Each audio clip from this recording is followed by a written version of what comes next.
Hello बच्चों, कैसे हो आप सभी। मैं आशा करता हूँ कि आप सभी स्वस्थ हैं, मस्त हैं और आपकी पढ़ाई भी काफ़ी अच्छे तरीके से चल रही है। प्यारे बच्चों, आज के इस क्लास में मैं आपको बताऊंगा एमनियोसेंटोसिस यानी कि उल्बेधन के बारे में कि उल्बेधन क्या होता है और इसमें क्या क्या प्रोसेस किए जाते हैं, इसमें किस चीज़ की जाँच की जाती है, इन सभी के बारे में मैं आज की इस क्लास में आपको बताने वाला हूँ। चलिए आज की इस क्लास को शुरू करते हैं बिना किसी देरी के।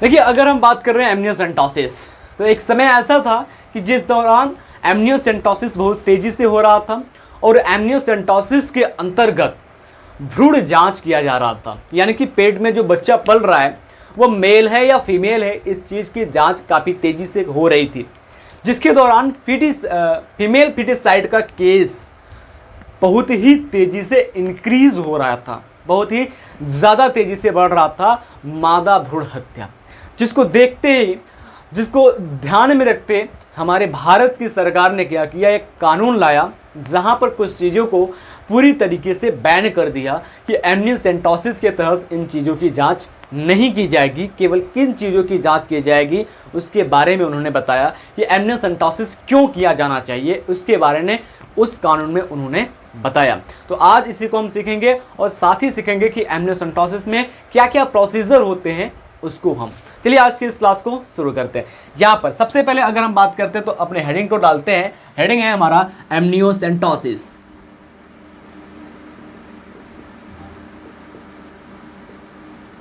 यानी कि उल्बेधन। देखिए, अब हमने ये क्या बताया कि हमारी गवर्नमेंट जो है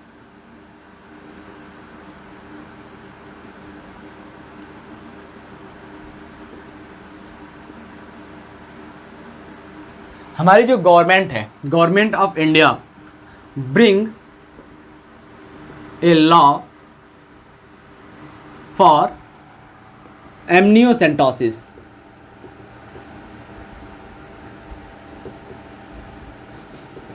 एमनियोसेंटेसिस, सॉरी सेंटोसिस नहीं, एमनियोसेंटेसिस इन 1971। अब हम बात कर रहे हैं कि जो कानून उन्होंने लाया 1971 उसके अंदर क्या चीजें हैं। यानी कि हम बात करें, इसको हिंदी में कहें तो भारत सरकार ने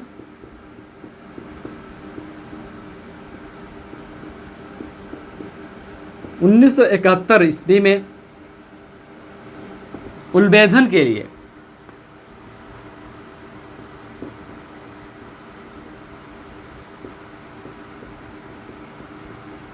एक कानून लाया। अब अगर हम बात कर रहे हैं इस कानून के अंदर क्या क्या चीजें हैं, तो हम बात करें अकॉर्डिंग टू दिस लॉ या according to law of amniocentesis,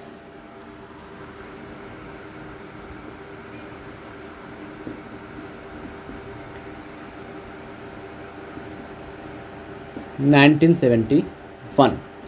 ठीक है, तो सबसे पहली बात इसके अंदर क्या हुआ कि जो फीमेल फिटिसाइड था उसको बैन कर दिया गया। सबसे पहले अगर हम बात करें तो यहां पर सेक्स डिटर्मिनेशन,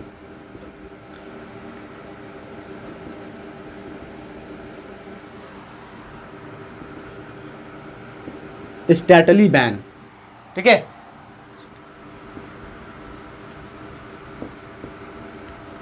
यानी कि भ्रूण जांच को बंद कर दिया गया।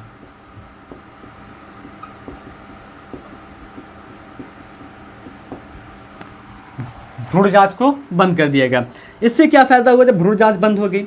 तो भ्रूण जांच जब बंद हो गई तो क्या हुआ, यहां पर कमी आ गई, डिक्रीज हो गया फीमेल फिटिसाइड।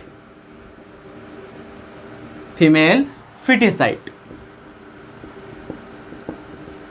फीमेल फिटिसाइड के केस जो थे वो कम हो गए, यानी कि मादा भ्रूण हत्या कम हो गया। मादा भ्रूण हत्या कम हो गया। ठीक है, मादा भ्रूण हत्या जो था वो कम हो गया। अब अगर हम बात कर रहे हैं इस कानून के अनुसार क्या क्या चीज़ें जांच कर देनी चाहिए, क्या क्या चीज़ें जांच करने के लिए इसको लाया गया, तो हम बात करते हैं कि इसके अंदर जो भी प्रोसीजर थे वो यूज़ किए गए हैं टेस्ट करने के लिए। जैसे कुछ जेनेटिक डिसऑर्डर होते हैं, कुछ गुणसूत्रीय विकार होते हैं, उन चीज़ों को जांच करने के लिए इस चीज़ को यूज़ किया जाता है, एमनियोसेंटोसिस को यूज़ किया जाता है। जैसे हम बात कर रहे हैं डाउन सिंड्रोम, कोई बच्चा है वो डाउन सिंड्रोम से ग्रसित है, उस चीज़ को जांच करने के लिए किया जाता है। हीमोफीलिया की जांच करने के लिए किया जाता है, सिकल सेल अनीमिया की जांच करने के लिए किया जाता है, मसल डिस्ट्रॉफी को जांच करने के लिए किया जाता है। तो इन सभी चीज़ों को जांच करने के लिए एमनियोसेंटोसिस किया जाता है, उल्भेदन किया जाता है। तो अगर हम बात करते हैं तो क्या होता है, कुछ कंडीशंस हैं, कुछ प्रोसीजर हैं जिसको जांच करने के लिए इसका उपयोग किया जाता है। तो हम बात करेंगे the procedure is use to test for the presence of certain genetic disorder, यानी कि हम बात कर रहे हैं इस प्रक्रिया का उपयोग किया जाता है कुछ आनुवांशिक रोगों की जांच करने के लिए। The process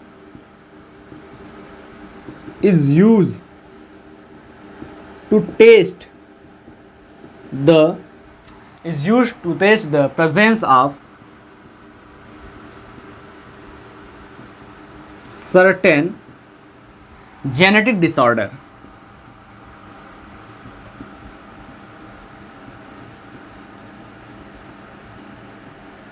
Genetic disorder like Down syndrome.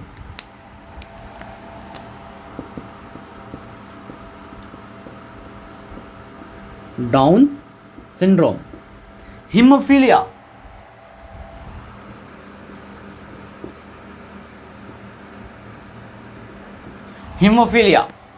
Sickle cell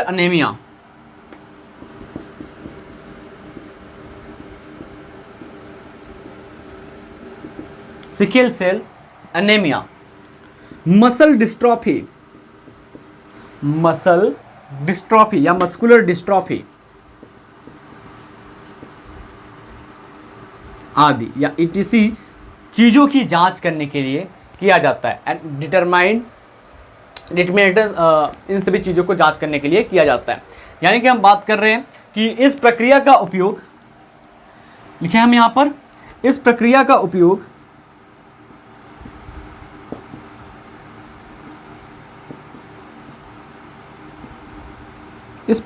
उपयोग कुछ गुणसूत्रीय या कुछ आनुवांशिक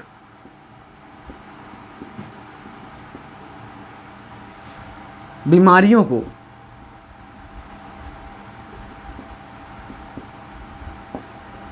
जांच करने के लिए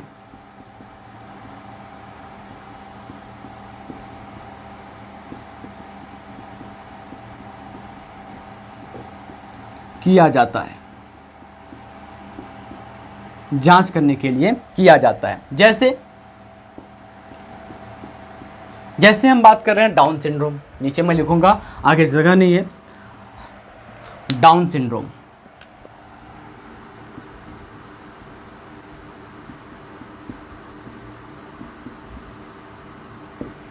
हीमोफीलिया,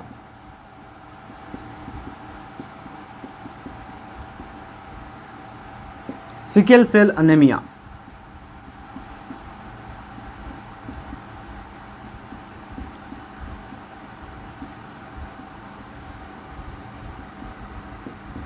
आदि की जांच करने के लिए इसका उपयोग किया जाता है।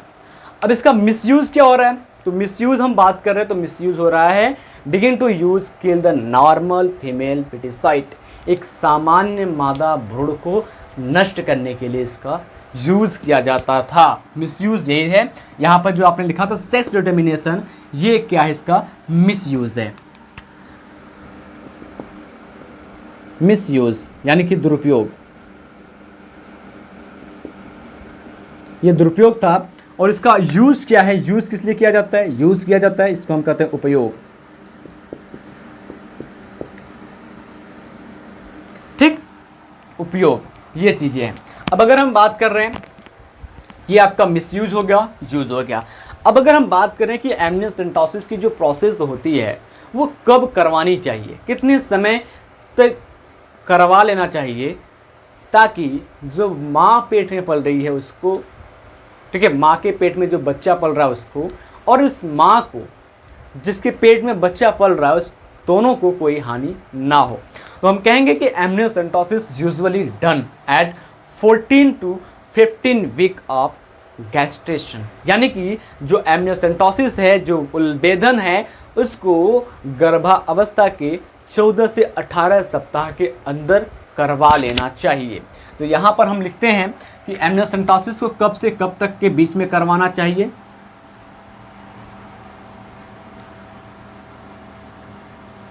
लिख दें हम यहाँ पर कि amniocentesis usually done, amniocentesis usually done at 14 to 18 week of gestation, यानी कि गर्भावस्था के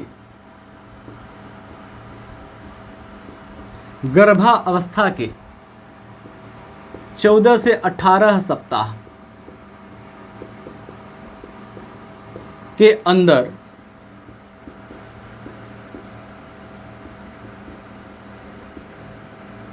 उल्बेधन करवाना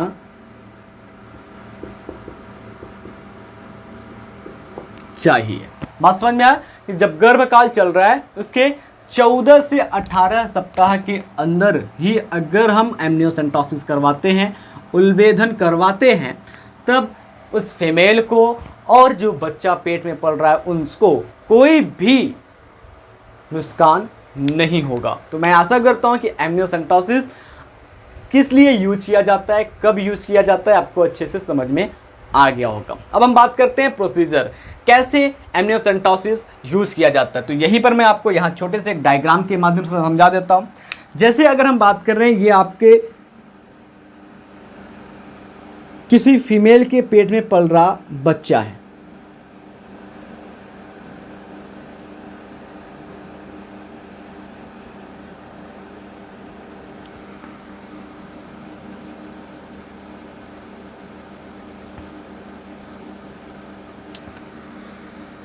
अब इसके चारों ओर क्या है, कुछ लिक्विड भरे हुए हैं, इसके चारों ओर क्या है, लिक्विड भरे हुए हैं। अब इंजेक्शन के थ्रू हम क्या करते हैं, इंजेक्शन के थ्रू क्या करते हैं, एमनियोसेंटोसिस को बाहर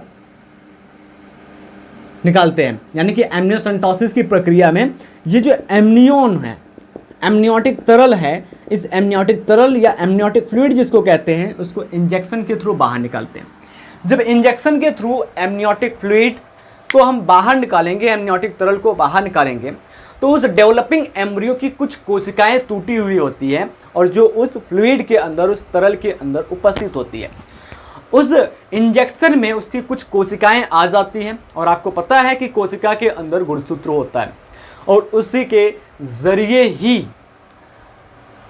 भ्रूण के लिंग की जांच की जा सकती है और इसमें हो रही किसी जेनेटिक डिसऑर्डर की या क्रोमोसोमल डिसऑर्डर की जानकारी प्राप्त की जाती है। जैसे हम डाउन सिंड्रोम की बात करें तो भाई डाउन सिंड्रोम एक ऐसी बीमारी है जहां पर एक क्रोमोसोम एक्स्ट्रा हो जाता है। यानी कि नॉर्मल ह्यूमन बॉडी के शरीर में, एक नॉर्मल इंसान के शरीर में गुणसूत्र की संख्या 46 होती है, लेकिन एक जेनेटिक डिसऑर्डर वाले इंसान जिसको डाउन सिंड्रोम हुआ है, उसके शरीर में जो गुणसूत्र की संख्या होगी वो 46+1 यानी कि 47 होगा।